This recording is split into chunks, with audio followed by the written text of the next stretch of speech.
Welcome. Welcome and good evening to Adventures in DeFi Kingdoms. This is Raph streaming to you live high above the keep in the hot air balloon. Tonight, as always, I have Neindorf with me. Neindorf, how you doing? I'm doing well. All right, so I'm working on some new video software. I'm gonna play probably my screen tonight. We don't have Neindorf up on camera yet, um, and we'll work through this as we go. So, trying to get into the new age of technology here. So, um, Neindorf, we have a little agenda, I would say, tonight as we are prepping for going out to permissionless later this week. Um, I want to talk about dev dive. I want to talk a little bit about Web3, permissionless, and then I do want to talk about game influence as well. Um, and All so right. let's start with the dev dive. What have you been working on? Yeah, absolutely. So, once with all these updates, we've had some interesting things here to put into the site. One of the big things is the combat prep page. It really needed a bit of a back end work with all these new equipment pieces that dropped. So now, if you guys check that page out, what you'll be able to see is all the new swords and shields and armor. Um, all of that should be usable now. And I also made it so that it filters based on class. So you no longer can put heavy armor on a priest on the site, say, for example. So it's trying to follow the rules on what items the different classes are able to utilize. And so that's a good start. I worked with Zipper a little bit. One of the things that's coming too for that is the free gear that you get, like the level 1 garbage that your heroes are summoned with, technically has stats too. I don't have that yet, so I'm going to get that essentially. See something about double audio there. I see if you see that. Yeah, let's switch over to the old school audio for now, and then Sure. we'll figure out this new system a little later. So All let's right. jump over into that. Yep. I'll hop over.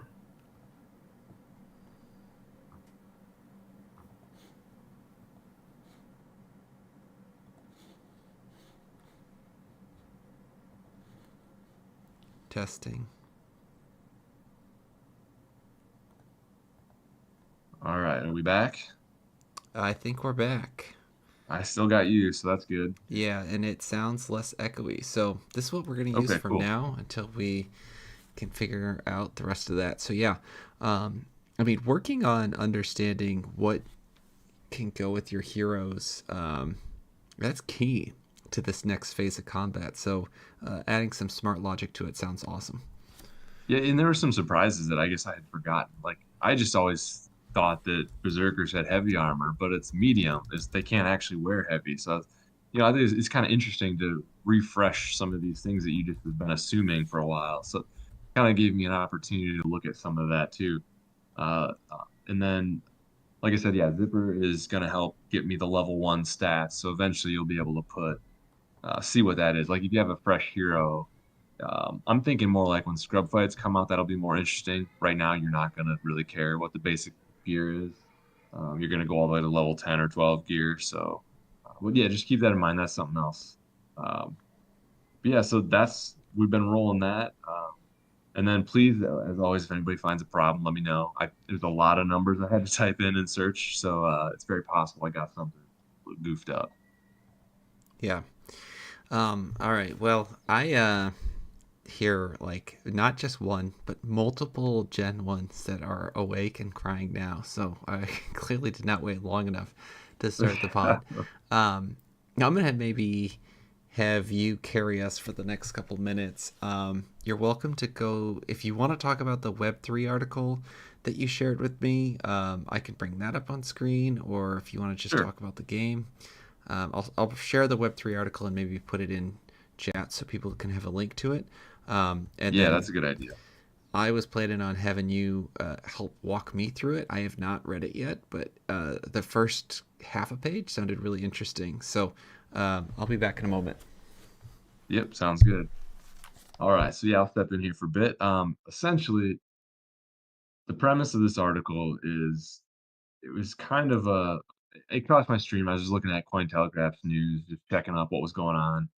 But essentially, the tagline that caught my eyes, the title says Web3 game asset ownership is worthless without interoperability. And I was like, oh, please tell me.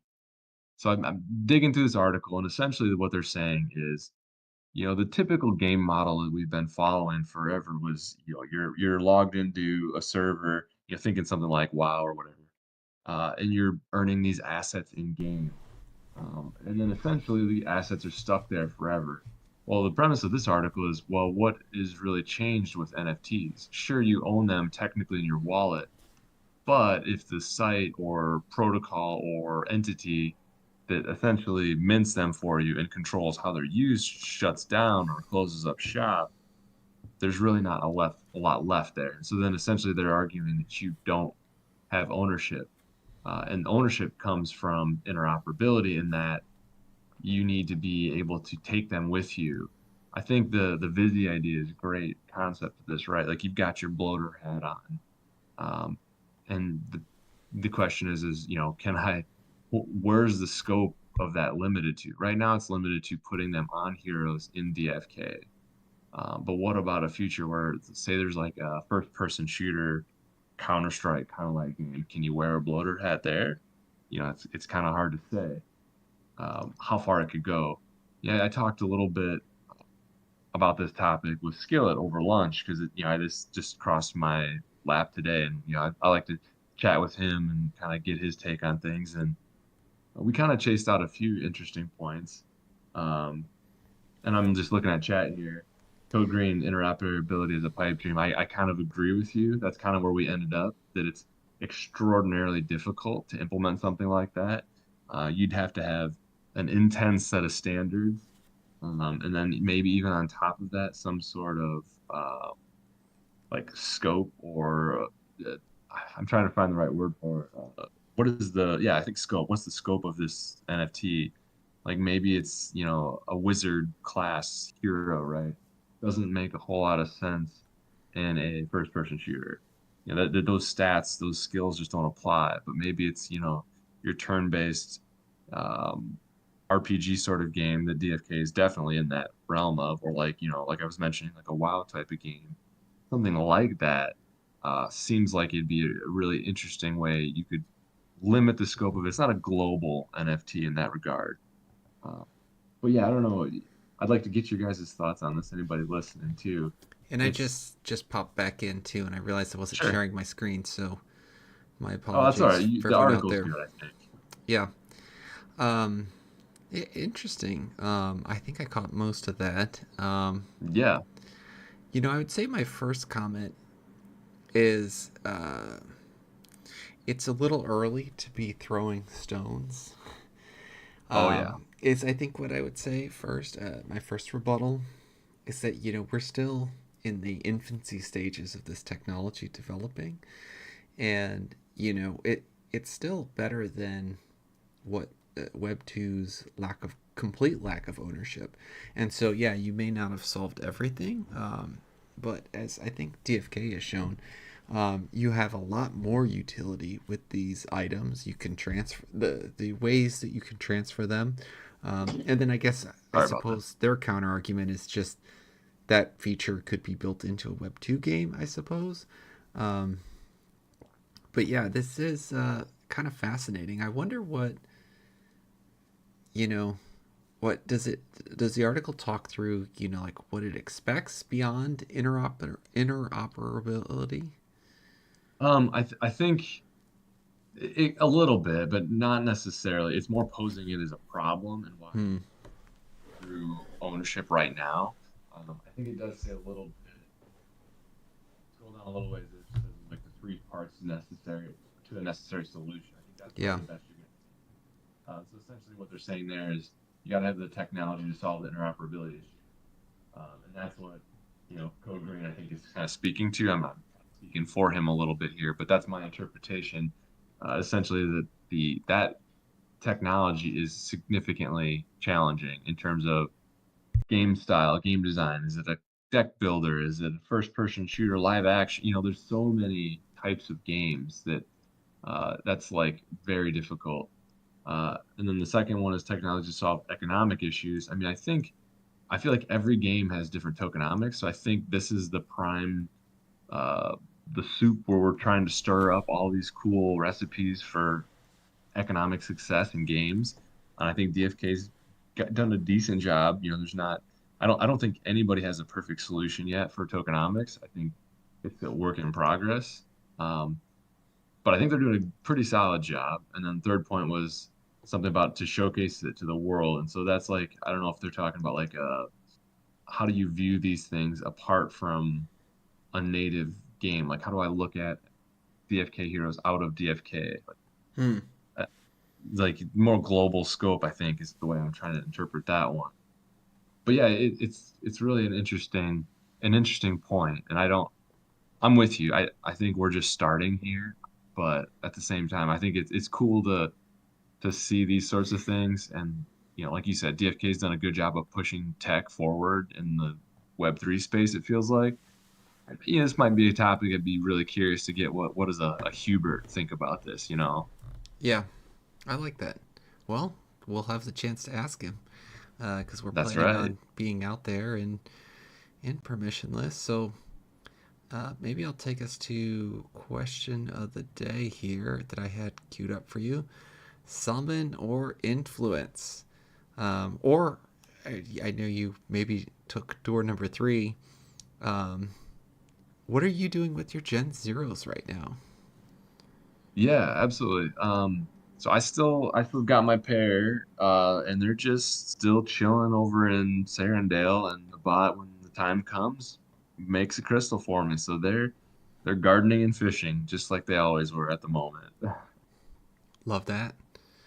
Um, right now, my Gen Zeros, I have some of them leveling up, and I probably should push those guys over to start achieving this influence. I've done a little bit of wagering so far. It's very fascinating to me. I love this concept. But I've kept my level 20 Gen 0 pairs over in Crystal Vale for summoning purposes, and Crystal Vale just because I'm lazy and I don't like operating out of 2 places at once. So, um, Sure. what do you think about this idea of being able to wager on bets or wager on matches that are going on? This was to me like this came out of left field, was really fascinating, and I think another example of where I think the Web3 technology is evolving and growing. Yeah, I think there's two things that kind of jump out to me. I think it's a lot like the raffle ticket system. Um, it's very similar to that in a lot of regards because you're wagering in a similar fashion. Um, and I understand the reason for that, and I believe it's because I think there's a lot of legal reasons where they're kind of walking fine lines on what's gambling and what's wagering and you know what constitutes things they can do and things they cannot do. So something like this is a lot like raffle tickets in a sense that you've staked a hero to gain this non-transferable token that you can then use to essentially wager on something. And I won't use the word, I'll use wager instead of bet because I feel like there's a fine line there.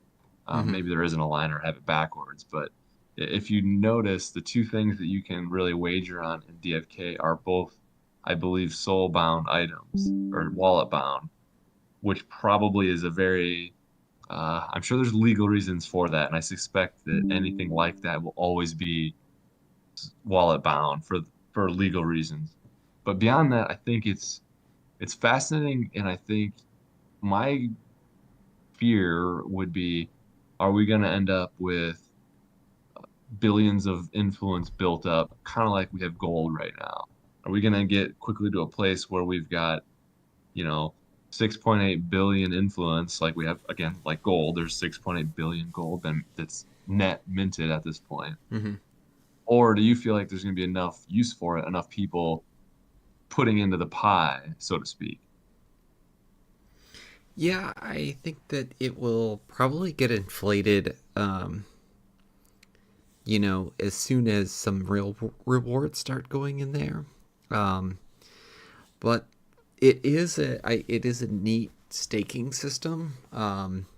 And obviously, I think it probably won't be solved until the divine essence burning comes out, frankly. But I think it's a nice little intermediate step in the midterm, and will make that do I want to burn this guy for divine influence decision even harder.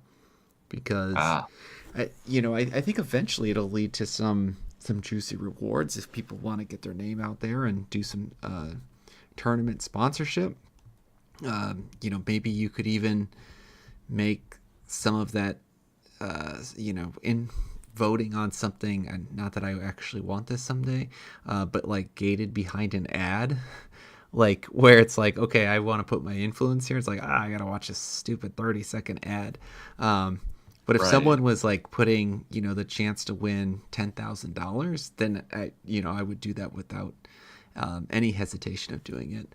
Um, Intern saying that it's a little like S Jewel. I think it's influences. It It's feels a more lot like the like X Jewel and S Jewel. expiring Yeah, raffle tickets to me. yeah. Um, I gotta I like think. that comment. I mean, that's good information. I wasn't Yeah, aware of the resetting. That's awesome because I'm glad he's posted that. I did not know that's how it works. So yeah, definitely learned something. yeah. I will be interested. I'll be really interested to see how this continues to break out. And I was just doing some quick math, and I haven't dumped a lot of influence in there. Um, but I think summoning will continue to be the right place for your Gen Zeros to be, from just a pure cost benefit standpoint. Probably until some big heavy duty companies are throwing some real dollars into that, into the But influence I think system. you had a good point though. Like there has to be people are going to come putting money into the pot expecting some sort of return on their investment. And so what is that and how does that, is it advertising? Is it getting their name on something? Hmm. Is it, a custom busy or something? Like what there's got to be like I feel like that's just how economics work, right? People aren't going to put in a giant pot unless there's a perceived gain. And so that's the part that I'm a little curious on. I think they can get there. I'm not I'm sure they have stuff cooking too. Don't get me wrong. They're pretty clever about that. DFK that is. That's right. All right, and the last of our agenda items, we're going to keep tonight pretty short because we're going to have a lot of content coming to you from permissionless when we're out there. Um, what questions do you want us to ask the team when we're there? So I'm planning on doing a sit down interview with Hubert. Our time is a little up in the air. It's either going to be Wednesday afternoon or Thursday afternoon, trying to figure out what works best for his schedule. Um, what does the community want to hear us ask? And so you can send us something in chat right now. You can send us a message in Discord, shoot us a DM. Also planning on doing some speed dating like questions with the rest of the team. And so I'm going to go through, 5 questions, fun questions related to DFK. What's your favorite asset in DFK? And trying to sneak an alpha question in there if I can, if the alpha police isn't on the scene. So, yeah, what do you want to know? Do you have anything that you're coming to permissionless with Neindorf? You're like, I want to know this piece of information. Well, so I think the one that I'd like to ask, I think I sent this to you earlier, essentially is, if you could snap your fingers and have a future feature of DFK immediately released, what would it be and why? Hmm. Like, I'm curious to see what the team's excited for. What is it that they're working on or going to be working on that they think is going to be, that next big thing. So that's kind of where my head's at. What about yourself? Interesting. Uh, yeah, my question is kind of related to, so Dreamer's been calling this phase 1 of 3. And Okay. I want to know, what is the name of phase 2? And then I think once we get the title of what phase It's 2 is, collect and underpants. yeah, it probably will be collect underpants. Once we get the idea of what phase 2 is, speaking of pants, and I saw Eric was in the chat earlier, he got 9.5% speed bans. And Yeah, so that's crazy. the joke has been we're trying to get in his pants. um, uh, yeah, that's a huge pull. yeah, that's a lot in those pants there. Yeah, there's so many pants jokes. And so yeah, maybe the phase two is pants. But really, I like didn't know we what? measured pants in percentage, but sure. Right. Um, what is phase two called? And then that gives us or gives me kind of a lot of ideas on where my mind's gonna race to. I want to understand a lot more about the game and what features they're going to be focusing on. I mean, because I don't think they can say phase two is like the tournament system. That feels almost like too small for PvP. And so I'm just curious, what are they calling phase two and why? Very nice. I like that. All right. Well, that is all I had on the agenda for tonight. And again, we're trying to keep this one short and sweet. Anything else that you wanted to cover? I think nothing too exciting. Really on the dev dive front, we'd had a couple of issues where I'd posted in the website chat and people had been noticing it, but emails, Outlook had changed their policies, and so I had to find a different provider for emails for alerts. And then another site that we use for getting Serendale gardening information, like what gardens you're part of, had changed their policies or gone down or something. So it's the never-ending third-party connection Up, battle that I'm always seeming to face. So update, we worked through that. update. Thanks for your patience, everybody. Yeah, thank you. All right. Well, we will come to you guys live from permissionless in a couple days. So we'll see you there. Take care. All right. Have